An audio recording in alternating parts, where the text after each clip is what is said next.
Encyclopaedia of Pleasure, in Arabic, the Jawami al-Ladha, is the earliest extant Islamic sexology manual we have.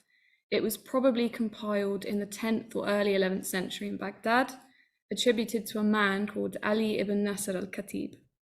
It's a 400-page compendium of literary and medicinal anecdotes all about sexuality, including Greek, Arabic, Persian, Sanskrit anecdotes.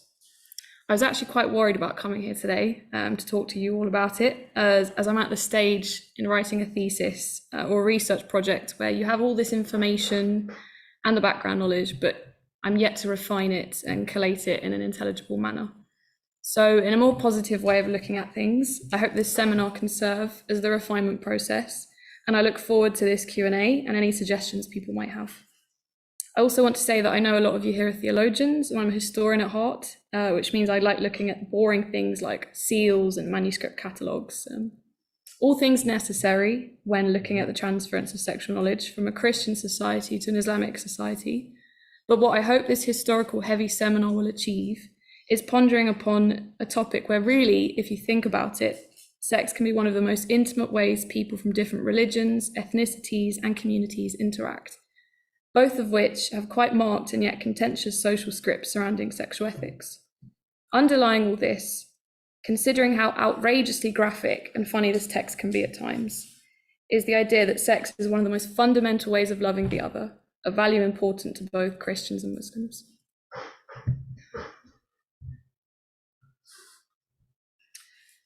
Medievalists often complain about a lack of material, but this source unusually has a number of manuscripts. There are 10 manuscripts, the first 3 dated to the 12th and 13th centuries.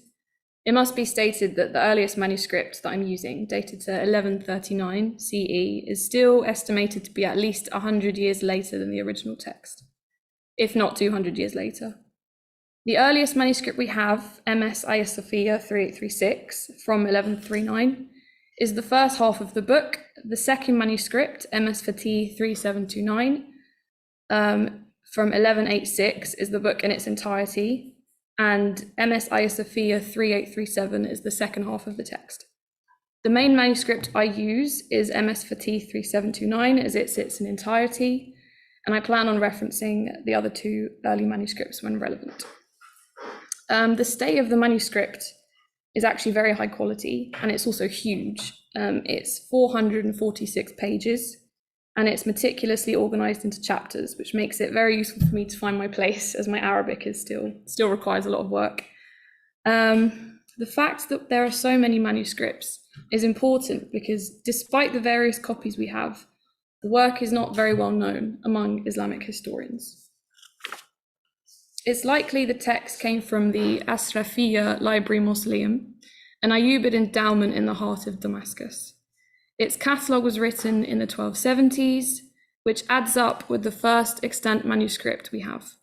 We also know that this catalogue, along with many of its books, were transported to Istanbul or other parts of the Ottoman Empire in the 15th and 16th centuries. They bear the insignia of Sultan Mahmud I, which you can see here. So can you share your screen again? Again? Oh.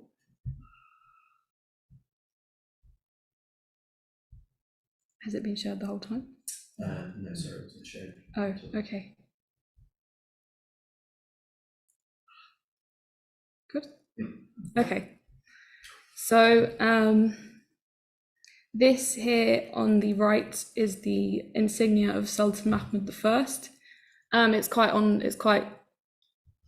It's on a lot of other manuscripts of the same time too, so that's why we know it's his.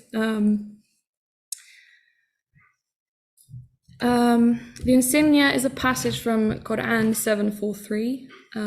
Praise belongs to God who has guided us to this. Had God not guided us, he would never have been guided aright.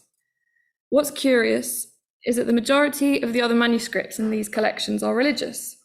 Qurans and prayer books. I state this with caution, actually, as the catalogue document from Istanbul is 600 pages long. And at the moment, this is based on a preliminary skim of the catalogue and a summary written about the database.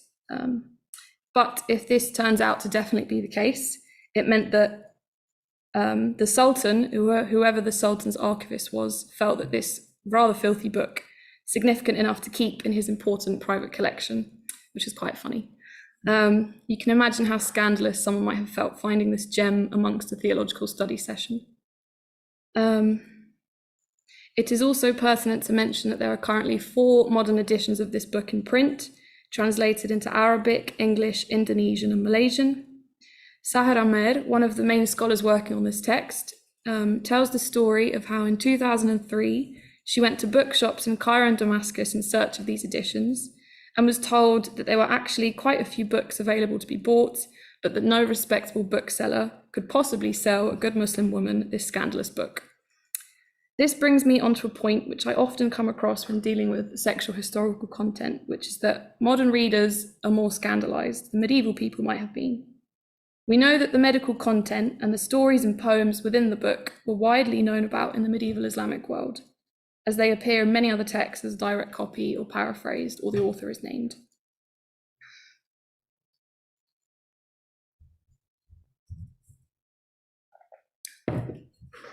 So, whilst the title of the compendium was not named until the 12th century, there are good reasons to think that it was originally written between the 10th and 11th centuries under the Buyid administration.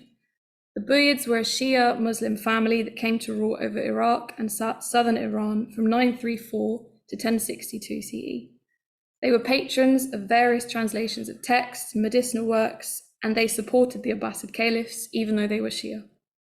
The Encyclopaedia of Pleasure credits a lot of Shia jurists and writers, lending much of its content on marriage to explaining muta marriage, which was the Shia practice of temporary marriage contracts. Furthermore, Ali ibn Nasr and the Jawami al-Ladha is named in Ibn al-Nadim, who died in 990 CE, his huge catalogue of works and their writers. He says that the title Katib in Ali ibn Nasr's name refers to his profession as secretary for the Buyids. He also names other books of imperial eliteness and refinement that he wrote, the Islah al-Akhlaq, Improvement of Character, Adab al-Sultan, the Etiquette of the Sovereign, the Book of Excellence, or the Book of Eloquence, and the Book of Keeping Company with the Ruler. He also lists the book in a section on Persian, Indian, Greek, and Arabic books, which points to the compendium in its entirety already existing in Ibn al-Nadim's time. This is where it gets interesting. So, Hind bint al-Nu'man was the daughter of al-Nu'man III, the last Lakhmid king of al-Hira, an ancient Arab city about 170 kilometers south of Baghdad, and Hind bint al-Khus, known as al-Zarqa, who was a pre-Islamic Arab poetess. The story is set in the 7th century, and although is closer to fable than historical fact, as well as being set 3 centuries before the Jawami al-Ladha, there are many elements here we can unpack in just this short paragraph.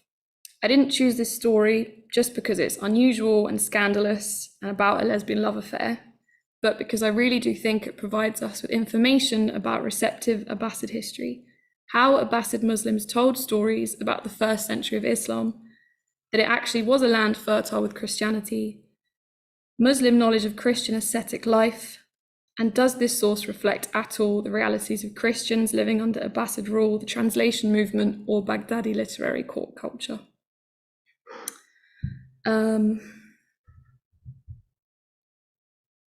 Maybe I should read the source actually. So the source, the main section that I'm looking at says, woman is more sincere and honest than man. There is not, for instance, a man who is as sincere and honest as Hind bint al-Nu'man. She was so loyal to al-Zarqa that when the latter died, she cropped her hair, wore black clothes, rejected worldly pleasures, vowed to God that she would lead an ascetic life until she passed away, and as a result, she built a monastery which was named after her on the outskirts of Kufa. When she died, she was buried at the monastery gate. Her loyalty was then an example of poets to write about. So I'm going to briefly explain the context of the story and how it might have been read in the Abbasid world 300 years later. So Al-Nu'man III Ibn al-Mundhir, he reigned from 580 to 602 CE, and he was the king of the Lakhmids, an Arab vassal state of the Sassanid Persia. The story goes that he converted to Christianity at some point in his reign. His conversion was considered acceptable by his Sassanian bosses, as the Church of the East were the only Christian denomination on good terms with the Sassanians, as they were Christologically in opposition to the Byzantine Empire, who were the enemies of the Sassanians. This is not as irrelevant as it may seem, as 300 years later, the only church given imperial powers and courtly presence by the Abbasids were the Church of the East.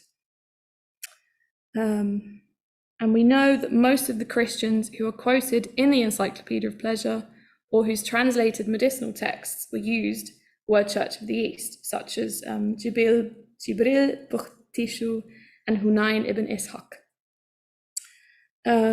The encyclopedia is full of other anecdotes about what Christian women's characteristics are like. It talks about Byzantine women, it talks about Church of the East women, Arab Christian women as well. And we also know that the majority of people in the early Islamic world were still Christian or in the process of conversion, and that Christian physicians were very much present in the Baghdad court. Going back to al-Nu'man, he was still executed despite being all right initially with the Sasanian emperor, because as the Sassanians were losing power, they became more suspicious of any Christians. His death in 602 was the end of 300 years of Lakhmid dynasty, which had been a shield of Persia against the Arab tribes of the peninsula. Part of the reason he was killed, according to later Arab historians, was that he refused to give his daughter, our main character, Hind bint al-Nu'man, over to the emperor in marriage. The mention of the story of Hind bint al-Nu'man and al-Zarqa in the Encyclopaedia of Pleasure and various other versions of the same story floating around in Abbasid Iraq present a continued legacy of the Church of the East under the Sassanians all the way to the Abbasids. It's also an unusual source in that most medieval Muslim texts that historicize the formation of Islam and its neighboring dynasties speak of an Arab peninsula that was made up of Arab polytheists, and there's little mention of multiple worlds and communities colliding. In this instance, a Christian Arab princess avoiding marriage with a Sassanian Zoroastrian emperor and instead having a lesbian love affair with a polytheist Arab poetess. So I just put a little map there for people that might not be familiar. So this is the Arabian Peninsula, and then Al-Hira is here at the top, at the bottom of what is now Iraq. Okay. Having prefaced this reception history and a bit of historical context behind the story, we can now look at the story in depth, along with wider implications of the Encyclopaedia of Pleasure. So, women is more sincere and honest than man.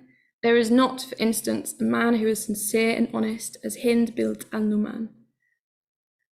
The characters are mentioned in the chapter on lesbianism, but actually the bulk of the story is placed in chapter 5, which is, I'm going to be explicit here now, a debate between a slave girl and a man on the superiority of the vulva or the penis.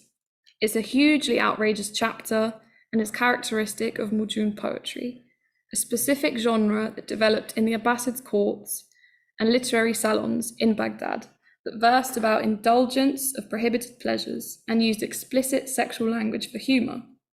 It's very similar to Al-Jahi's treatise on maids and youths, a 9th century writer who Ali ibn Nasr quotes extensively in the encyclopedia.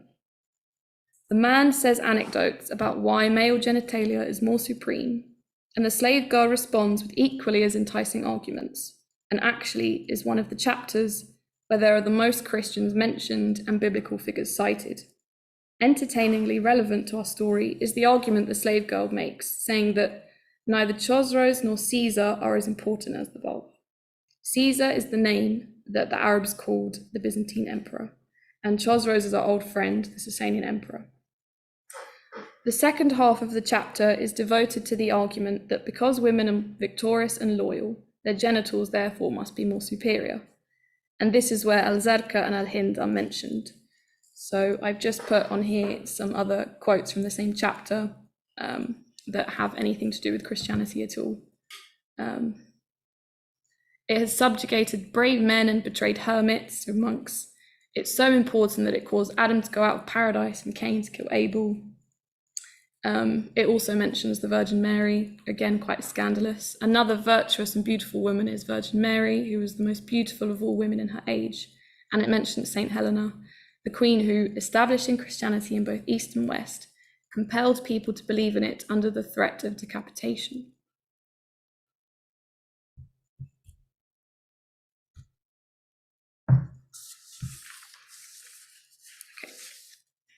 The relationship between Al-Jahiz's writing and the Encyclopaedia of Pleasure goes even deeper than a surface-level comparison of the Mujun genre. As Lev Waite's book, Between Christ and Caliph, Law, Marriage and Christian Community in Early Islam, which inspired me quite a lot as an undergrad, and I continue to look at it regularly, looks at Al-Jahiz's refutation of the Christians as a starting point for analysing interfaith marriage between Syriac Christians and Muslims. He writes that, from the perspective of a 9th century Iraqi Muslim, Christian distinctiveness rested not only in theological doctrines like the Trinity, rituals like baptism and the Eucharist, and institutions like churches and monasteries, but also in social practices, particularly marriage and the structure of the household, a reverence for celibacy, prohibitions of divorce, polygamy, and concubinage to Al-Jahiz. These principles were characteristic of Christians and decidedly different from the rhythms of Muslim conjugal life. What role did the household play in structuring the myriad religious communities that made up caliphal society in Al-Jahiz's day?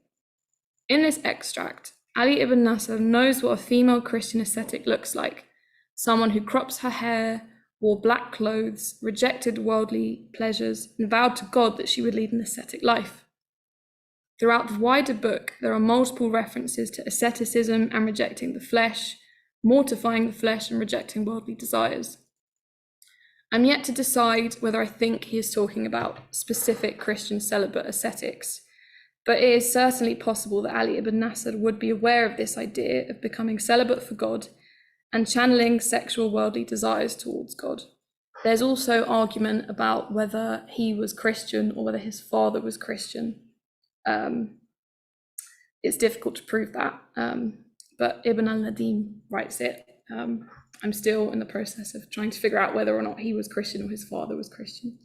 But it's definitely the case that he uses a lot of Christian writers in the book nonetheless. Ali ibn Nasr says that when al-Zarqa died, al-Hind, the Christian princess, built a monastery as a memorial to al-Zarqa on the outskirts of Kufa. This is probably not the case, and looking for this exact monastery would be futile. However, there is evidence from Church of the East pastoral letters, literary mentions, and some archaeological evidence that Al-Hira and Kufa were thriving centres of Christianity and continued to be in the Abbasid period. For Ali ibn Nasr to mention Kufa as a potential place for a monastery is not completely out of the question. I don't think he randomly named Kufa as a place for no reason. This is a photo of the remains of a church or a monastery or some sort of Christian something in Al-Hira, which is very near Kufa, about 25 kilometers. It's an unexplored section in the field, as I struggled to find any academic information on the Christian architectural remains. There is a big study done by Al-Shabushti, who died around 1000 CE, called the Book of Monasteries, or the Al-Diyarat, which lists and maps out monasteries all across the Islamic Empire under the Abbasids. I'm yet to look through it, as I need a few weeks to really troll through the Arabic, but I'm very interested to see what comes up under Kufa or Al-Hira. And this is where I open the floor to those who know much more about this than me, and whether or not people think it's a worthwhile endeavour, because I might troll through many documents and not find anything. But I guess that's the whole point of this. So,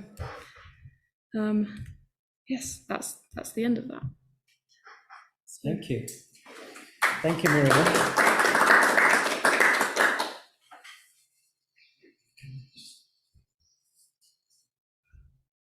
So, thank you. The whole area of early Abbasid Iraq and Baghdad, it's an interesting one because it's hard to remember that although obviously the Abbasids were in power, most of the people were Christians still in the early stages. Yes. When we think about dhimmis and subordinate status and all that, and yet they were the majority. So it's helpful to be reminded of all that and what was going on.